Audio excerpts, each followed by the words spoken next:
Building a modern web application requires an architecture where clients can push and pull active data through a local database system.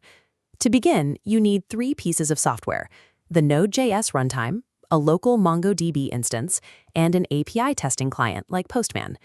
This walkthrough follows a 5-stage roadmap: cloning the repository, initializing the backend, creating entries, updating records, and executing a final deletion command.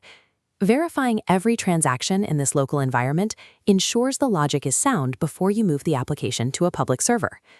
Start by cloning the project repository to your local machine and navigating into the folder using your terminal. Run the command npm install. This directs the package manager to download the external code modules the application needs to function. The manifest in your package.json dictates exactly which tools are required. In this build, it pulls in Express for routing and Mongoose for database communication. You can confirm the installation by looking for a newly generated Node Modules folder in your directory, which houses the library code.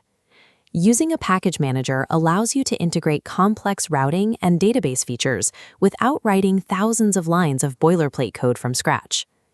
Before initializing the app, you must manually start your local MongoDB service. If the database is offline when the Node application starts, the connection attempt will fail immediately and stop the server process.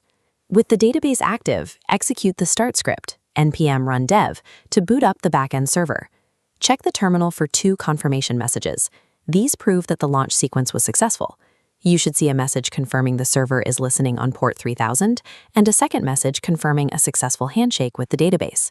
Securing these 2 connections separately ensures that any future API errors are related to your data logic rather than a connection failure. Open your API client and configure a POST request targeting your local server's user creation route.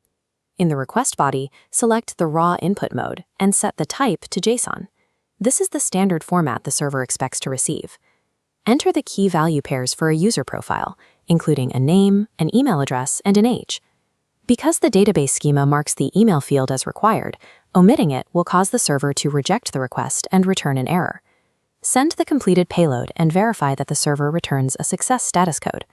To confirm the entry was saved, change the request method to GET and retrieve the full list of users from the database.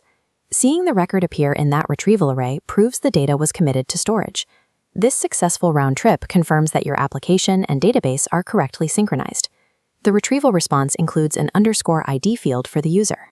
This is a unique string generated by MongoDB to identify this specific document. To modify this specific insert, switch to the put method and add that unique ID string to the end of the URL path. Update the age in your JSON payload, changing it from 20 to 22, and send the request. You can verify the change by refreshing your database view. The age field for that specific ID now changes from 20 to 22.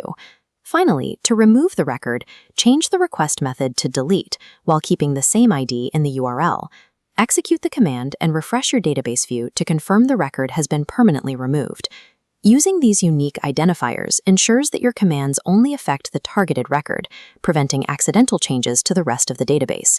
You have now verified the full lifecycle of data, from initial creation to final deletion. However, these routes are currently public.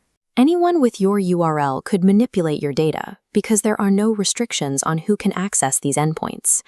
To solve this, our next step is implementing authentication, using encryption to verify identities, and locking down these routes to authorized users only.